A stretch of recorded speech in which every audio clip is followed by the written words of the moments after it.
They were told the traitors would hang, that women who betrayed Italy for German lovers deserved death, not mercy.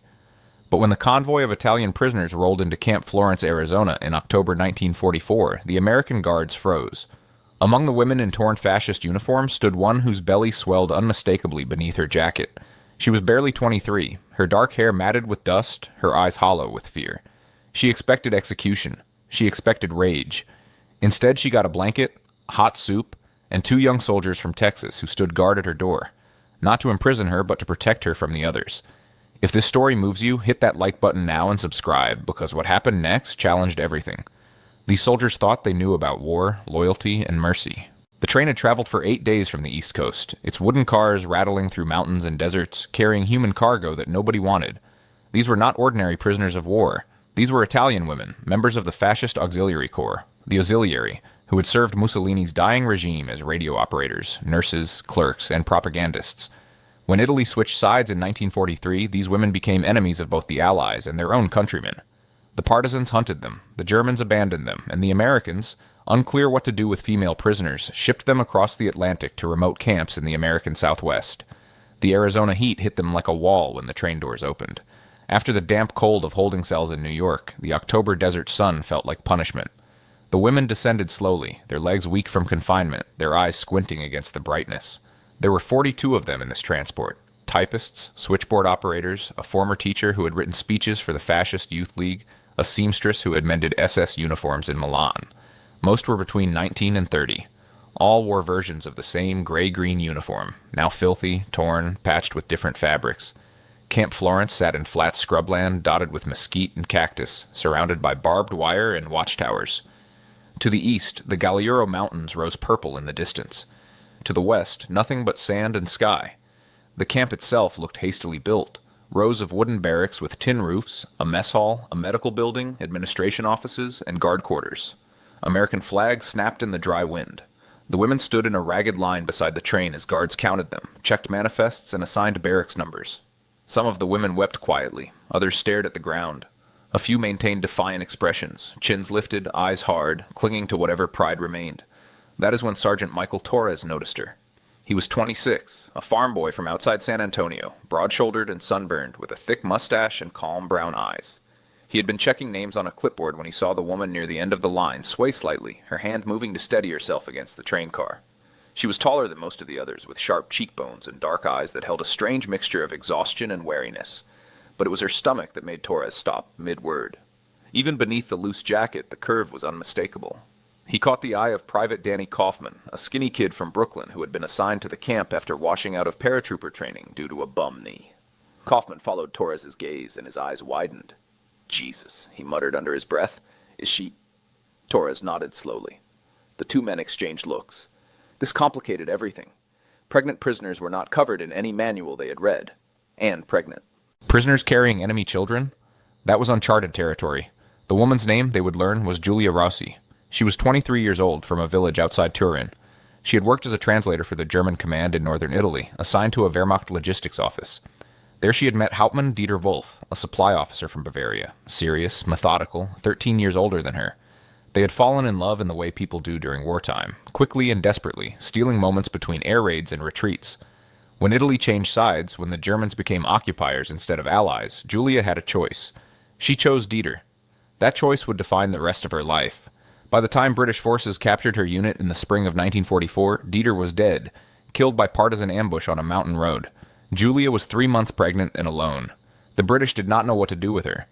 The Italian partisans wanted her dead. Collaborators were being shot in village squares, their heads shaved, their bodies left as warnings. So the British shipped her to an American processing center, and the Americans, equally baffled, sent her across the ocean with the other fascist women. Nobody asked if she wanted to keep the baby, nobody asked her anything. They simply moved her from cell to ship to train to desert, another problem in a war filled with problems. Now she stood in the Arizona sun, 7 months pregnant, surrounded by women who whispered behind her back and guards who did not know whether to pity her or despise her. Sergeant Torres watched as she was led toward the processing building with the others. She walked slowly, one hand on her belly, the other clutching a small cloth bag that contained everything she owned. Her face was blank, carefully neutral, but her eyes darted constantly, watching the other prisoners, watching the guards, looking for danger in every shadow. She had learned the hard way that survival meant staying alert. and she had learned that carrying a German officer's child in a world that hated Germans meant she was a target, always. Torres made a decision in that moment. He did not know if it was the right decision, he did not know if it would get him in trouble, but he knew that whatever else this woman was, traitor, collaborator, enemy, she was also heavily pregnant and terrified, and that meant something had to be done. He turned to Kaufman. "Go find Captain Henderson," he said quietly. "Tell him we have a situation, and tell him we need to keep her separate from the others, for her own safety." Kaufman nodded and jogged toward the administrative building. Torres watched Julia disappear into the processing center, and he wondered what kind of storm was about to break over this quiet desert camp. The processing building smelled of disinfectant and dust. The women were lined up alphabetically, given numbers, photographed, and searched for weapons or contraband. When Julia's turn came, the female nurse, a stern-faced woman named Lieutenant Patricia Moore from Ohio, paused when she saw the pregnancy. "How far along?" she asked in broken Italian. Julia understood enough English to answer. 7 months, she said quietly. "Maybe more." Moore's expression softened slightly. She had 3 children of her own back home. She motioned for Julia to sit on a bench. "Wait here," she said, then disappeared into an office. Captain Harold Henderson was the camp commander, a West Point graduate in his late 30s who ran Camp Florence with bureaucratic precision. He did not like surprises. When Private Kaufman burst into his office talking about a pregnant Italian prisoner, Henderson felt a headache beginning behind his eyes. He listened to the report, then called Lieutenant Moore. Together they examined Julia in the medical building. Henderson stood awkwardly in the corner while Moore conducted a basic examination. The baby was healthy. Julia was malnourished and exhausted, but otherwise stable. Due date, late December, maybe early January. Henderson studied the woman sitting on the examination table. She kept her eyes down, her hands folded over her belly. He had read her file on the train manifest. Fascist translator. Relationship with German officer. No living family. Marked as potential security risk and hostile to Allied forces. But sitting here in the harsh light of the medical building, she just looked young and scared. Henderson sighed. "Ask her," he told Moore, "if the father was German." Moore translated. Julia nodded once, her jaw tight. "Ask her if she has anyone. Family, friends, anyone who could help," Moore asked. Julia shook her head. "Nessuno," she whispered. "No one." Henderson made his decision. "She cannot stay in the general barracks," he told Moore. "The other prisoners will cause problems. We saw what happened in the British camps, collaborators getting attacked, beaten. We cannot have that here." He paused, thinking. "Put her in the isolation building, not as punishment, for protection. Assign 2 guards, round the clock, and get her real food, not just rations. She is eating for 2. Moore nodded, relieved. She had been prepared to argue, but Henderson was ahead of her. "And Lieutenant," he added, "make sure those guards understand they are protecting her, not imprisoning her. Clear?" "Yes, sir." Julia was moved to a small building at the edge of the camp, a converted storage shed that had been used for overflow prisoners. It had a narrow bed, a chair, a small table, and a window with bars. But it was clean, and it was private. That night, as she lay on the thin mattress staring at the ceiling, she heard American voices outside the door. 2 guards talking quietly. One was Torres, the other was Kaufman. They were not discussing how to punish her. They were arguing about whether she needed an extra blanket. The realization hit her like cold water. These men were not going to hurt her. They were going to keep her safe. For the first time in months, tears came. Hot, silent, unstoppable. The next morning, Kaufman brought her breakfast on a metal tray. He knocked softly before entering, which surprised her. Prisoners did not usually receive courtesy. She sat up as he set the tray on the table. Scrambled eggs, thick slices of toast with butter, orange juice, and coffee. Real coffee. The smell alone made her dizzy. She had not seen eggs in over a year. In Italy, during the final collapse, they had eaten boiled nettles and moldy bread. On the transport ship, she had received watery soup and hard biscuits that tasted like cardboard. This was a feast. Kaufman watched her stare at the food. "You should eat," he said awkwardly in his Brooklyn accent. She did not move. "It is not poison," he added, trying to smile. "I mean, the eggs are a little rubbery, but the cook does his best." Still she hesitated. He realized she was afraid it was a trick, or that it would be taken away, or that she would be punished for accepting kindness from the enemy. He picked up the fork, took a bite of the eggs himself, swallowed. "See? Safe." Then he set the fork down and stepped back. "Eat. Please. The lieutenant says you need to eat. For the baby." Julia picked up the fork with trembling fingers. She took a small bite. The eggs were warm, salted, buttery. Her eyes closed involuntarily. It tasted like a memory of normal life, of mornings before the war when breakfast was simple and good. She took another bite, then another. Kaufman watched her devour the meal with a mixture of satisfaction and sadness. How hungry must she have been? How long had she been starving? When she finished, she looked up at him with something like gratitude in her eyes. "Grazie," she whispered. "Thank you." Kaufman nodded. "You are welcome, ma'am." The word ma'am surprised them both. She was the enemy. He should call her prisoner, or nothing at all. But something about her situation made the formality feel right. Over the following days, meals became a ritual. Breakfast at 7, lunch at noon, dinner at 6. Each time, Kaufman or Torres brought the tray. Each time the food was better than anything she had imagined. Stew with real meat, fresh bread, canned fruit. Once, impossibly, there was chocolate pudding. She cried when she tasted it, and Torres, embarrassed, pretended not to notice. The men began to add small extras, a packet of crackers, an extra apple, a hard candy. They told themselves it was for the baby. But really it was because they had started to see Julia not as an enemy, but as a person. A scared, pregnant, lonely person who had made choices they did not understand, but who did not deserve to starve. The isolation building was sparse, but not cruel. Lieutenant Moore brought a second blanket, a pillow, and after some hesitation, a small stack of books in Italian that had been confiscated from other prisoners. Julia handled them like sacred objects. She had not held a book in months. That night, as the desert cold settled in, she wrapped herself in both blankets and read by the light of a single bulb. The book was a battered copy of Dante's Inferno, of all things. She found bitter irony in that. She was living her own kind of hell, exiled, condemned, carrying the child of a dead enemy in a foreign land. But at least here, in this strange American desert, she was warm. She was fed. She was safe. Outside her door, Torres and Kaufman took turns on watch. The first night, they heard other prisoners shouting from the main barracks. Angry voices in Italian calling Julia a whore, a traitor, a Nazi lover. Some of the women had figured out why she was separated. The accusations carried across the compound, ugly and venomous. Torres stiffened. "Should we do something?" Kaufman asked. "Like what?" Torres replied. "They are just shouting. Let them shout. As long as they stay in their barracks, she is safe." But inside, Julia heard every word. She pulled the blanket over her head and tried not to cry. This was her life now. Hated by her own people, carrying a German child, dependent on Americans for survival. The contradictions were almost unbearable, yet something unexpected happened as the first week passed. The guards began to talk to her. Not interrogations, just talk. Kaufman asked about Turin, about the mountains, about Italian food. He was half Italian himself. His grandmother had come from Calabria, and he was curious about the old country. Torres asked about the war from her perspective. What was it like when Italy switched sides? What happened to people caught in the middle? Julia answered carefully at first, expecting traps, but there were no traps. These men were genuinely curious, and slowly, haltingly, she began to speak. She told them about her village, about the day the Germans arrived as allies and the day they became occupiers. She told them about Dieter, though she kept the details vague. He was a good man, she said. He hated the war. He just wanted to go home. Now he was dead and she was here, and their baby would be born in a prisoner of war camp in a desert she had never heard of until 2 weeks ago. The telling changed things. It is hard to hate someone once you know their story. Torres found himself thinking about Julia during his off hours. What would he have done in her position? If the roles were reversed, if he had been a Mexican translator in a German office, if he had fallen in love with the wrong person at the wrong time, would he have made different choices? He did not know. And that uncertainty made it impossible to judge her too harshly. Kaufman, for his part, started bringing her English-language magazines, with pictures, life, look, so she could practice reading English. "For after the baby comes," he said, "you will need to know English if you stay in America." The idea had not occurred to her. Stay in America? Was that even possible? Or would they send her back to Italy to face the partisans' revenge?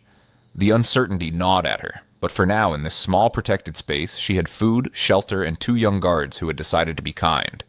It was more than she deserved, she thought, and far more than she had expected. The days settled into a rhythm. Wake at 6 when Torres knocked softly with a buenos dias that made Julia smile despite herself. Breakfast at 7, then a morning walk. Lieutenant Moore insisted on it. "The baby needs you to move," she said firmly. So each morning at 8, Julia would walk the perimeter of the isolation area with either Torres or Kaufman accompanying her. They walked slowly, accommodating her heavy belly, and they talked. About weather, about food, about nothing and everything. These walks became Julia's favorite part of the day. The Arizona sky was enormous, the air clean and dry, and for 30 minutes each morning she could almost pretend she was not a prisoner, but simply a woman taking a stroll. After the walk came the long empty hours. Julia read. She had worked through Dante and moved on to a collection of Petrarch's sonnets that Moore had found somewhere. She also practiced English from the magazines Kaufman brought. The language was difficult, harsh consonants and strange idioms, but she was stubborn. She copied out sentences in a notebook Moore had given her, practicing her letters.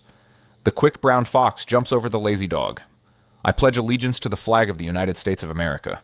She did not understand all the words, but she repeated them aloud, softening her Italian accent, trying to shape her mouth around these foreign sounds. Lunch at noon. More conversation with whoever brought the tray. By the second week, even some of the other guards had started to stop by. Corporal James Mitchell, a taciturn man from Montana, brought her an old sweater when he noticed her shivering. "My wife is about your size," he said gruffly. "She would want you to have it." Private Rodriguez, who worked in the kitchen, occasionally added extra portions. "Growing baby needs food," he said with a wink, his own mother back in New Mexico pregnant with his youngest sibling. These small kindnesses accumulated. Julia kept a mental tally, a list of debts she knew she could never repay, but which made her feel less alone.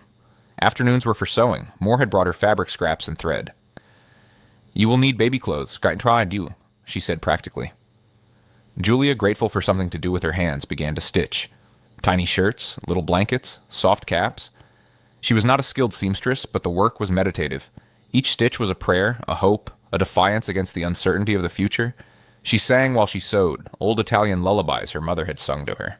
The guards heard the melodies drifting through the door and found themselves humming along, even though they did not understand the words. Evening brought dinner and the changing of the guard. Night shift was usually Torres and a rotating partner. Torres had taken a kind of personal responsibility for Julia's welfare. His own mother had nearly died giving birth to his youngest sister. Complications, hemorrhaging, a touch-and-go situation that had haunted his childhood. He saw something of his mother's vulnerability in Julia, and it activated a protective instinct he had not known he possessed. He made sure she had enough light to read by. He brought her herbal tea that the camp doctor said was good for pregnancy. He even once brought his harmonica and played soft corridos outside her door. Sad, beautiful songs about loss and home that needed no translation. But the isolation was not complete. Julia could hear the other prisoners in the main compound, their daily routines filtered through the thin walls, work details marching out to the fields, roll calls, arguments, laughter, and she could hear their anger directed at her. The women in the main barracks knew why she was separated. Rumors spread, the pregnant collaborator, the whore who slept with Germans, the traitor carrying a Nazi bastard. Some of the women had lost brothers, fathers, sons to German bullets. Their hatred was not abstract. It was personal, visceral, and it focused on Julia like a laser beam. One afternoon, 3 of the women managed to get close to the isolation building during a work detail. They shouted obscenities, spat in Julia's direction, threw pebbles at her window. Torres came running, bellowing orders, and the women scattered. But the message was clear. The guards could protect Julia from physical harm, but they could not protect her from hatred. That night she sat on her bed trembling, her hands on her belly, whispering to the baby in Italian. "I am sorry," she said. "I am sorry you will be born into this.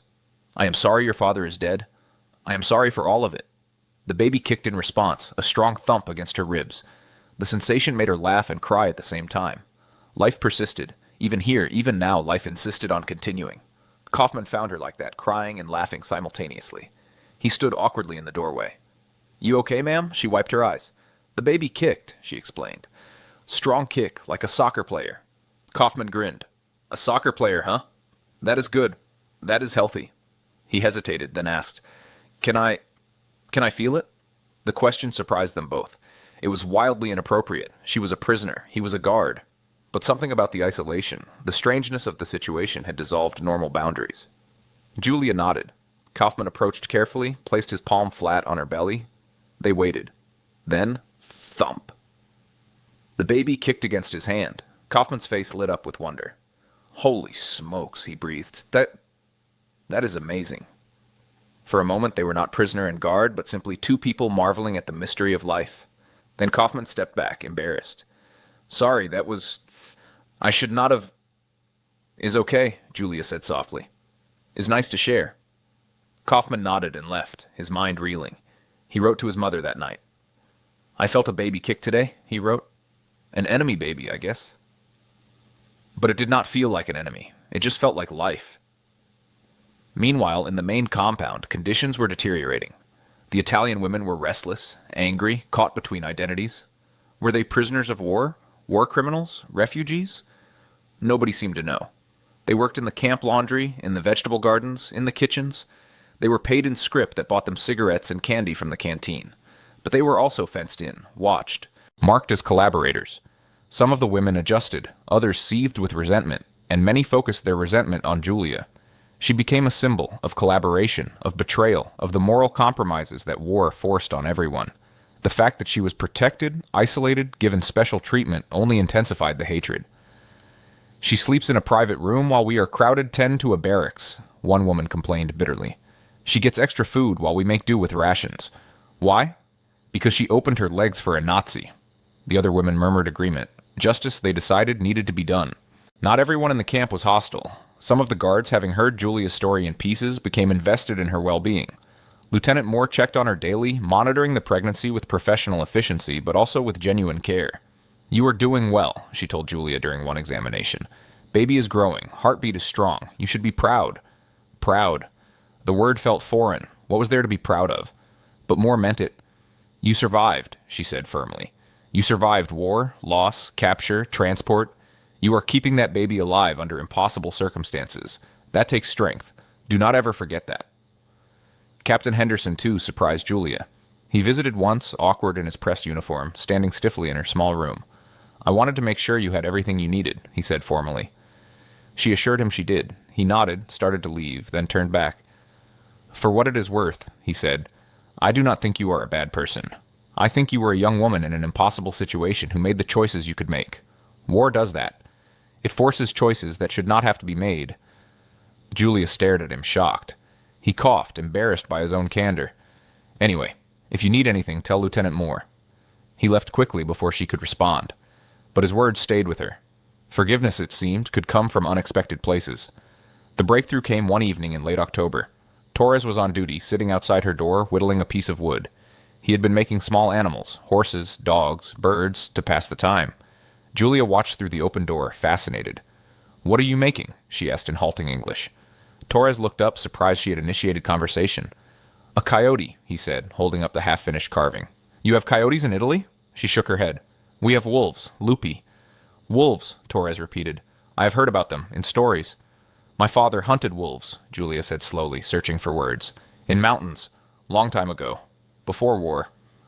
Torres nodded, encouraging her to continue, and she did. Haltingly mixing Italian and English, she told him about her childhood, about her village in the shadow of the Alps, about her father who had died when she was 12, about her mother who had raised her alone and who would be ashamed of her now. Torres listened without interruption. When she finished, he was quiet for a moment. Then he said, "My father died when I was 14. Farm accident, tractor rolled. My mother raised 5 kids alone. It was hard." He paused. "But she always said, you do not judge people until you have walked in their shoes. I think about that a lot here. None of us know what we would do in someone else's shoes." Julia felt tears prick her eyes. "Thank you," she whispered. Torres shrugged, uncomfortable with emotion. "Just saying." But it was more than just saying. It was absolution. And Julia held on to it like a lifeline. The coyote took Torres another week to finish. When he was done, he gave it to Julia. "For the baby," he said. "Something to remember Arizona by." She held the small carved figure, running her fingers over the smooth wood. "It is beautiful," she said. "You are artist." Torres laughed. "Not really. Just something I learned from my grandfather." But he was pleased. That night, Julia placed the coyote on the small table beside her bed. It was the first gift she had received in over a year, and it represented something important. The idea that even here, even now, human kindness persisted. That enemies could become friends. That mercy could exist in the midst of judgment. It was a small wooden coyote, but to Julia it might as well have been made of gold. As November arrived and the desert nights grew cold, Julia found herself wrestling with questions she had avoided for months. Who was she now? What did loyalty mean when your country had collapsed, when the cause you had believed in revealed itself as monstrous, when the enemy showed more mercy than your own people? She had been raised to believe in clear lines, good versus evil, us versus them, patriot versus traitor. But those lines had blurred beyond recognition. The Germans, her supposed allies, had executed Italian partisans in town squares. The Italians, her own people, wanted her dead for loving a German, and the Americans, the enemy, fed her, protected her, carved toys for her baby. She began to write. Lieutenant Moore had given her more notebooks, and Julia filled them with thoughts she could share with no one. She wrote in Italian, pouring out her confusion and guilt. "I love Dieter," she wrote. "That should not be a crime, but to everyone else it is the worst crime. They say I betrayed Italy, but what Italy? The Italy of Mussolini, who led us into a war we could not win? The Italy of the king, who fled Rome and left us to chaos? The Italy of the partisans, who would rape and murder women like me without trial?" Which Italy was I supposed to be loyal to? The questions had no easy answers. She had joined the fascist auxiliary corps at 19 because it offered work, purpose, and a sense of belonging. She had not been ideological. She had not cared about empires or racial theories or any of Mussolini's grand rhetoric. She had simply wanted to matter, to contribute, to be part of something larger than herself. Was that so wrong? And when she met Dieter, when she fell in love, was that wrong too? He had not been a monster. He had been a quiet man who loved music and books, who wrote letters to his mother in Bavaria, who hated violence and dreamed of returning to his family's bakery after the war. The fact that he wore a German uniform did not make him evil, did it? But then she remembered the things she had witnessed, the casual cruelty of the SS officers who passed through the logistics office, the deportation she had heard about but not questioned, the Jewish families who disappeared from Turin, their apartments looted, their fates unspoken. She had not participated directly, but she had been there. She had worked for the machine even if she had not understood all of its functions. Did ignorance absolve her, or did silence make her complicit? These questions haunted her, and they had no comfortable answers. Kaufman noticed her growing darker. "You okay?" he asked one morning during her walk. She nodded, but it was a lie. "You seem sad," he pressed gently. She stopped walking, staring at the distant mountains. "I am thinking," she said slowly, "about right and wrong, about what I did, about what I should have done differently." Kaufman was quiet for a moment, then he said, "My rabbi used to say we are all works in progress. Nobody gets it right all the time. What matters is what you do next." Julia looked at him. "But what can I do? I am prisoner. I have no future, only this." She gestured at the camp, at her belly. Kaufman shook his head. "You have a baby. That is a future. That baby will need a mother who tried to be better. That is something." It was a simple thought, but it lodged in Julia's mind like a seed. The tension in the main camp reached a breaking point in mid-November. A group of prisoners, led by a woman named Francesca, a former partisan sympathizer who had been captured by the Germans and forcibly conscripted into the auxiliary corps, began openly calling for Julia to face justice. They circulated a petition demanding that Julia be tried by a prisoner tribunal. "She collaborated willingly," Francesca argued to anyone who would listen. "She chose a German over her own people. She deserves to be punished." Captain Henderson refused the petition. "This is an American military camp," he said firmly. "We do not hold tribunals.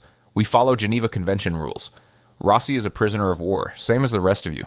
She will be treated according to military law, not mob justice." But the anger did not dissipate. It festered. The women in the main barracks whispered and plotted. Some talked openly about finding a way to get to Julia. Others were more cautious, afraid of American reprisals. But the desire for revenge simmered constantly. Torres and Kaufman heard the rumors. They increased their vigilance, never leaving Julia's building unguarded. Henderson assigned a third guard to the night shift. "I do not want any incidents," he told his men. "If those women get to Rossi, it will be an international embarrassment. We protect her. Understood?" They understood. Julia sensed the danger. She heard the shouting from the main compound growing louder, more frequent. She saw the way some of the women glared at her during the rare moments when she was visible from the main yard. Fear became her constant companion. She slept poorly, waking at every sound, her heart pounding. The baby seemed to sense her anxiety, kicking restlessly. Lieutenant Moore prescribed mild sedatives, but they did little to help. "I am afraid," Julia admitted to Moore during one examination, "I am afraid they will hurt my baby." Moore gripped her hand firmly. "We will not let that happen," she promised. "You have my word." But promises could only do so much. One night in late November, a group of 4 women from the main barracks attempted to reach the isolation building. They waited until after midnight, then used a work detail distraction to slip out of their quarters. They moved quietly through the shadows, armed with improvised weapons, a knife stolen from the kitchen, a sock filled with rocks, broken glass wrapped in cloth. Their plan was simple: break into Julia's room, beat her, maybe kill her, and claim it was justice. They had nearly reached the building when Torres, on night patrol, spotted them. He shouted an alarm. Kaufman and 2 other guards came running. The women scattered, but not before Torres recognized Francesca. The next day, Francesca and her co-conspirators were placed in solitary confinement. Henderson assembled the entire prisoner population and delivered a harsh speech. "There will be no vigilante justice in this camp," he said coldly. "Any further attempts to harm Rossi will result in extended solitary confinement and loss of all privileges. This is not negotiable." The incident shook Julia badly. She had known she was hated, but the reality of that hatred, the willingness of her fellow prisoners to kill her and her unborn child, was almost unbearable. She spent the next week barely eating, barely speaking. Torres sat with her one evening, his harmonica silent in his hands. "You are safe," he told her. "We will not let them hurt you." She shook her head. "They will always try. Even if not here, later. When war ends, when I go back, they will find me. Torres had no answer to that, because she was probably right. The hatred ran too deep. The wound of collaboration was too raw. Julia would never truly be safe in Italy again. The realization settled over both of them like a cold fog. In early December, as Julia entered her 9th month, Lieutenant Moore brought her unexpected news. Captain Henderson has contacted the Red Cross, she said. He is trying to arrange for you to stay in America after the war. As a refugee, maybe, or under some kind of protected status. Julia stared at her, not daring to hope. Is possible? Moore shrugged. We do not know yet. The bureaucracy is complicated, but Henderson is trying. He thinks sending you back to Italy would be a death sentence. The words hung in the air. Death sentence. It was not hyperbole, it was simply the truth. And the fact that an American military officer was working to prevent that fate, working to save the life of an enemy prisoner, was almost incomprehensible to Julia. She thought about the Americans constantly now, their strange mixture of rules and mercy, their insistence on procedure even when emotions ran high, their willingness to protect someone they had every reason to hate. It was so different from what she had known. In Italy, under both fascism and the chaos that followed, loyalty had been tribal, personal, bloody. You protected your own and you destroyed your enemies without mercy. But the Americans seemed to operate according to different principles. Principles that valued life, even enemy life, as something worth preserving. It was not weakness, she realized. It was a different kind of strength. One afternoon, while walking with Torres, she asked him about it. Why you protect me? I am enemy. Torres thought about it. You are pregnant, he said finally. That is enough reason. But also, I do not know. I guess I do not see you as the enemy. I see you as a person who got caught up in something bigger than yourself. Same as me. Same as all of us. He paused. My grandfather used to say, war makes enemies out of people who would be friends in peacetime. I think about that a lot. You and me in another life, we could have been neighbors. Friends. The war made us enemies. But that does not mean we have to act like enemies. Julia felt something shift inside her. This was the deeper truth, the one she had been circling around for weeks. The Americans were showing her a different way of being human. Not perfect. She had seen their own prejudices, their own capacity for cruelty in other contexts. But here in this moment, they were choosing mercy over revenge. They were choosing to see her humanity rather than just her allegiance. And that choice mattered. It changed things. It changed her. She began to understand what her baby would inherit. Not just a confused legacy of Italian and German blood, not just the stigma of being born from a forbidden love, but also this. The knowledge that mercy is possible. That enemies can choose to be kind. That the world, however dark, still contains people who will do the right thing even when it is difficult. It was a lesson worth learning. And she wanted her child to know it. If I stay in America, she said to Torres, I will teach my child about you. About what you did. So they know that good people exist. Even in war. Torres looked embarrassed. I am just doing my job, ma'am. No, Julia said firmly. You are doing more. You are being human. That is rare. That is precious. Torres did not know what to say to that, so he just nodded and they continued their walk in companionable silence. The baby came on December 18th, 3 days before the winter solstice. Julia had been feeling contractions since dawn, but she said nothing, afraid of causing trouble. By noon, the pain was too intense to hide. Lieutenant Moore examined her and immediately called for the camp doctor. This baby is coming today, she said crisply. Get her to the medical building, now.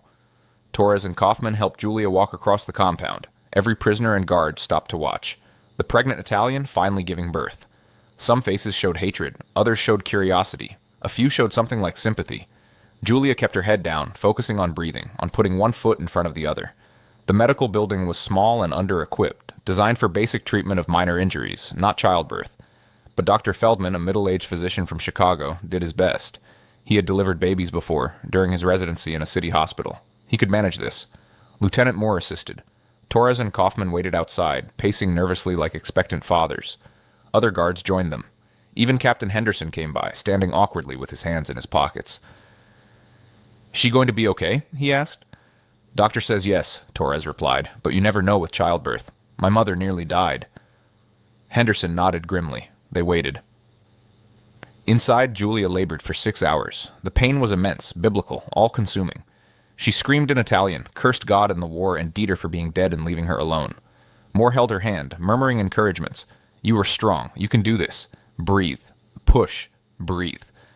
And finally, as the winter sun set and the desert sky turned purple, the baby came. A boy, small but healthy, with a shock of dark hair and lungs that worked perfectly, announcing his arrival with furious wails. Dr. Feldman cut the cord, cleaned the baby, and handed him to Julia. She held her son, this tiny, fierce creature, and wept. "Dieter," she whispered. "His name is Dieter. For his father." Moore stepped outside to deliver the news. "It is a boy. Mother and baby are healthy." The men erupted in relieved cheers. Torres found himself grinning uncontrollably. Kaufman wiped his eyes, embarrassed by his own emotion. Henderson allowed himself a small smile. "Good," he said. "That is good." He paused, then added, "Make sure they have everything they need. Extra blankets, good food, whatever they need." The men nodded. They would take care of them. This had stopped being about duty a long time ago. This was personal now. Julia stayed in the medical building for 3 days, recovering. The guards took turns visiting, bringing small gifts. Torres carved a small wooden horse for little Dieter. Kaufman brought a tiny sweater his mother had sent from Brooklyn. Corporal Mitchell donated a blanket his wife had knitted. Even some of the guards who had been neutral or skeptical found themselves drawn in. There was something about the baby, his innocence, his helplessness, his complete indifference to the politics and hatreds that had shaped his existence, that cut through cynicism. He was just a baby. And babies, everyone agreed, deserved protection. But not everyone felt that way. In the main compound, Francesca and her allies seethed. "The collaborator gets her Nazi baby and now she is a hero?" Francesca spat. "This is obscene." Some of the other women agreed, but others, hearing about the birth, felt differently. One older woman, a former nurse named Rosa, said quietly, "She is a mother now. Whatever else she did, she is a mother. We do not hurt mothers and babies. That makes us as bad as the ones who hurt us." The comment sparked debate. Not everyone was convinced, but it planted seeds of doubt. Maybe some of the women began to think there were limits. Maybe some things were more important than revenge. On the 4th day, Julia returned to her small building with her son. The room had been transformed. The guards had built a wooden cradle. Moore had provided cloth diapers, baby blankets, and a small supply of powdered formula in case Julia's milk was insufficient. There was even a mobile hanging above the cradle, small carved animals that Torres had made: coyote, horse, rabbit, bird. Julia stood in the doorway holding her baby, overwhelmed. "You did all this?" she asked. Torres shrugged. "Kid needs a proper place. Could not have him sleeping in a box."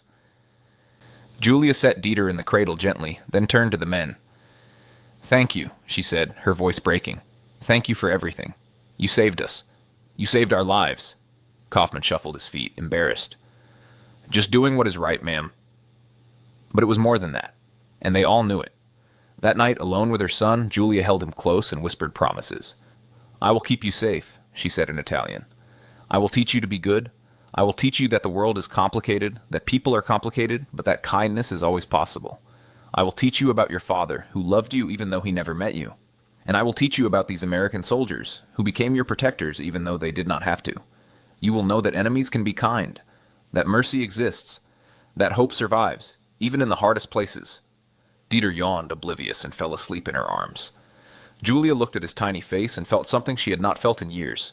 Not quite happiness, but maybe the beginning of peace. The weeks after Dieter's birth brought a new rhythm. Julia's days were consumed with the endless tasks of caring for an infant, nursing, changing, soothing, sleeping in fragments. The guards adapted. They learned to walk quietly past her building during the baby's naps. They brought supplies without being asked. Torres became particularly devoted, stopping by multiple times a day to check on them. "How is the little guy?" he would ask, peering at Dieter with the fascinated wonder of someone who had never been around babies. Julia would smile tiredly and give updates. "He ate well today? He slept 3 hours straight last night. He is strong." These mundane details became the substance of their conversations, replacing talk of war and politics with the simple realities of new life. Lieutenant Moore visited daily, monitoring both mother and baby with professional care. "You are doing well," she told Julia during one checkup. "Some women struggle after birth, but you are managing. Dieter is thriving. You should be proud." There was that word again. Proud. It still felt strange. But holding her healthy son, seeing him gain weight and grow stronger, Julia began to feel something like pride. She had survived. Against all odds, she had brought this child safely into the world. That counted for something. That mattered. In January 1945, Captain Henderson received news from the Red Cross. Julia's request for refugee status in America was being processed. It would take time, months, maybe longer, but there was hope. If approved, she and Dieter could stay in America after the war, resettled somewhere far from the camps, given a chance to start over. Henderson delivered the news personally. Julia wept when she heard it. I can stay? Dieter can grow up here? Henderson nodded. Nothing is certain yet, but we are trying, and I am cautiously optimistic. He paused, then added, You have suffered enough, Mrs. Rossi. You deserve a chance at a normal life.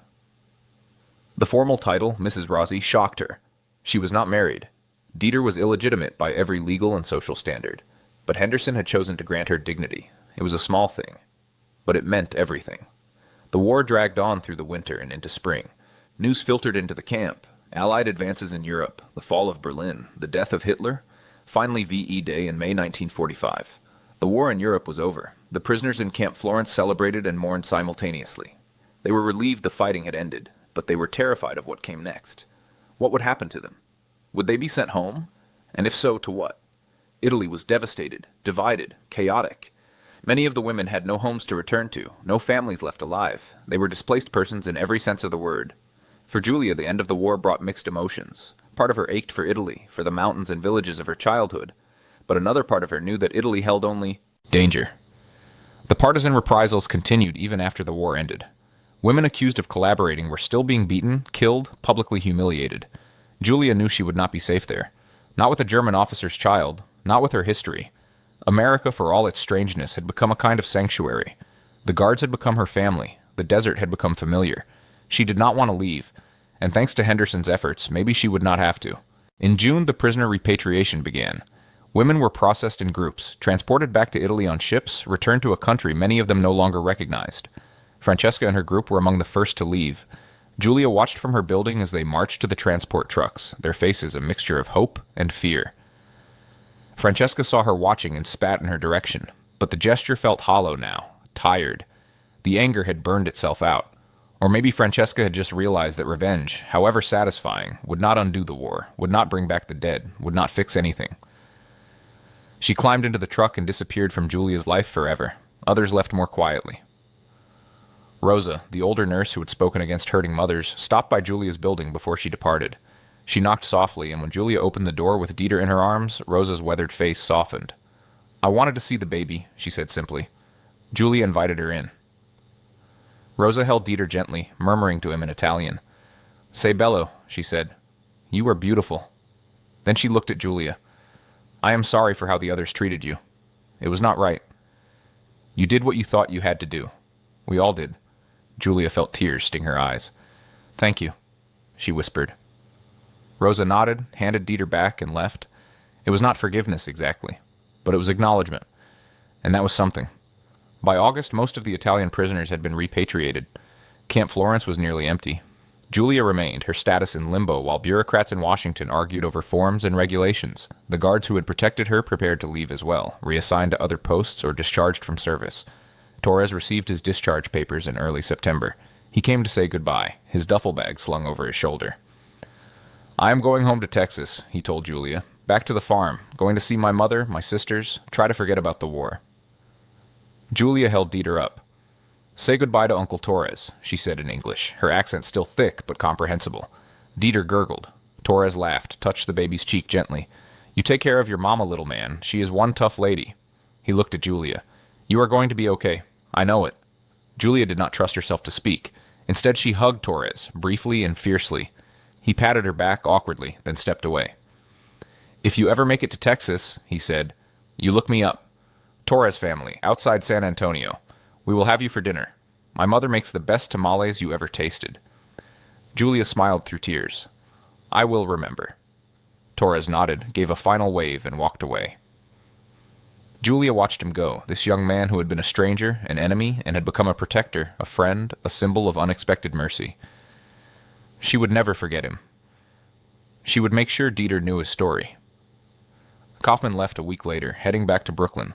His goodbye was equally emotional. He gave Julia an address written on a scrap of paper. My mother, he said. If you need anything, you write to her. She will help. I already told her about you. Julia clutched the paper like a treasure. Thank you, Danny. For everything. Kaufman shrugged, embarrassed. You gave me hope, you know. You and Dieter.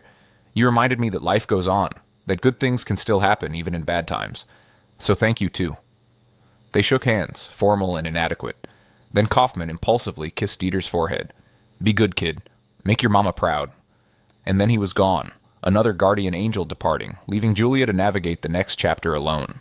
In October 1945, exactly 1 year after her arrival at Camp Florence, Julia received the news she had been waiting for. Her refugee status was approved. She would be resettled in New York, given assistance finding housing and work, allowed to stay in America as a legal resident. Captain Henderson delivered the papers personally. "You are free," he said, smiling, "or as free as any of us are. But you and Dieter have a future now. That is what matters." Julia held the papers with shaking hands. Free. The word felt foreign, but it also felt like possibility, like hope. The day she left Camp Florence, the remaining guards came to see her off. Lieutenant Moore gave her a thick folder, medical records for Dieter, recommendations, contact information for resources in New York. "You will need these," she said, "and remember, you are stronger than you think." Captain Henderson shook her hand formally. "Good luck, Mrs. Rossi. I hope you and your son have a good life." Even some of the camp staff who had been distant or skeptical came to wish her well. A cook gave her a bag of food for the journey. A clerk gave her a small amount of money, donations from the guards.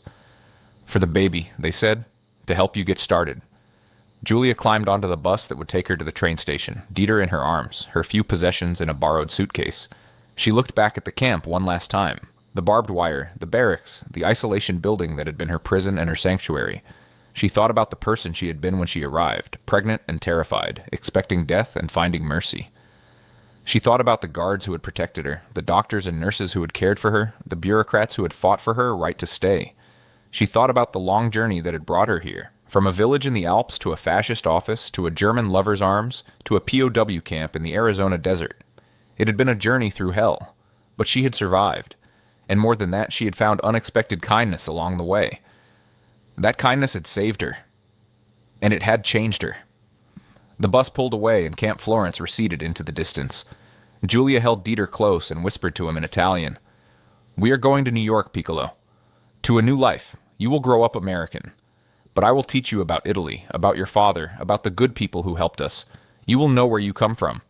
And you will know that enemies can become friends, that mercy is possible, that even in the darkest times there are people who choose to be kind. That is your inheritance, my son. That is what you must remember." Dieter yawned and nestled against her. Julia smiled, kissed his forehead, and watched the desert roll past the window. Behind her, the past. Ahead, the future. And in her arms, hope. Julia Rossi settled in Brooklyn, New York, in late 1945. With the help of a Catholic charity and the networks Danny Kaufman's mother connected her to, she found work in a textile factory. It was hard, repetitive labor, but it was honest work, and it paid enough to support herself and Dieter. She lived in a small apartment in a predominantly Italian neighborhood, where her accent did not stand out, and her past could be buried beneath the anonymity of a big city. She never returned to Italy. The risks were too great, the wounds too fresh. America became her home, not by choice at first, but eventually by preference. Dieter grew up American, speaking English with a Brooklyn accent, playing stickball in the streets, learning about his heritage in fragments. Julia told him about his father, the quiet German officer who had loved music and poetry, who had died too young. She told him about the war, about the impossible choices people had to make, about the gray areas where right and wrong blurred together. And she told him again and again about the guards at Camp Florence, about Torres with his harmonica and his carvings, about Kaufman with his magazines and his grandmother's stories, about Captain Henderson and Lieutenant Moore and all the others who had protected them when they were most vulnerable. Remember, she told him as he grew older, that when everyone said your mother deserved death, these men chose mercy. When your father's people and your mother's people were killing each other, these strangers chose to protect you. That is what it means to be human. That is what matters. Dieter absorbed these lessons. He became a teacher himself, spending his life educating others about the complexities of war, about moral courage, about the small acts of kindness that can change everything. He never forgot the coyote his Uncle Torres had carved, which his mother kept on her dresser until the day she died. It represented something essential, the idea that mercy cuts deeper than cruelty, that enemies can become protectors, that life persists even in the hardest soil. And so the blanket given in an Arizona desert, the soup served to a frightened prisoner, the guard standing watch not to imprison but to protect. These small acts echoed forward through generations. They proved that even in total war, even when nations demand absolute hatred, individual human beings can choose differently. They can choose to see the person rather than the enemy. They can choose to value life over vengeance. That choice, more than any weapon or strategy, is what ultimately defeats the logic of war. It is what allows us to remain human when everything pushes us toward monstrosity. As one of the guards, Corporal James Mitchell, wrote to his wife from Camp Florence in December 1944, "We are protecting an Italian girl who everyone says should die, but she is pregnant and scared, and I cannot bring myself to hate her. Maybe that makes me weak, or maybe that is the only way any of us stay decent. I do not know. But I know that when this war is over, I want to be able to look my own children in the eye and tell them I did the right thing. Protecting this girl and her baby, that feels like the right thing. And that is the story worth remembering. The story of Giulia Rossi, the pregnant Italian prisoner. The story of Dieter, the child born in captivity who grew up to teach about mercy. And the story of Sergeants Torres and Kaufman, Lieutenant Moore, Captain Henderson, and all the others who chose kindness when it would have been easier to choose cruelty. They reminded us that enemies are never just enemies. They are people. And people, if we let them, can surprise us with their capacity for decency. If this story moved you, if it made you think differently about war, mercy, and what it means to be human, please hit that like button and subscribe to this channel. These forgotten stories from World War II still have so much to teach us about ourselves, about our capacity for both cruelty and kindness, about the choices we make when everything is at stake. Share this video with someone who needs to hear this message. And remember, in your own life, when you are faced with the choice between judgment and mercy, between hatred and understanding, choose mercy. Choose to see the person. That choice matters more than you know. Thank you for watching, and never forget these stories.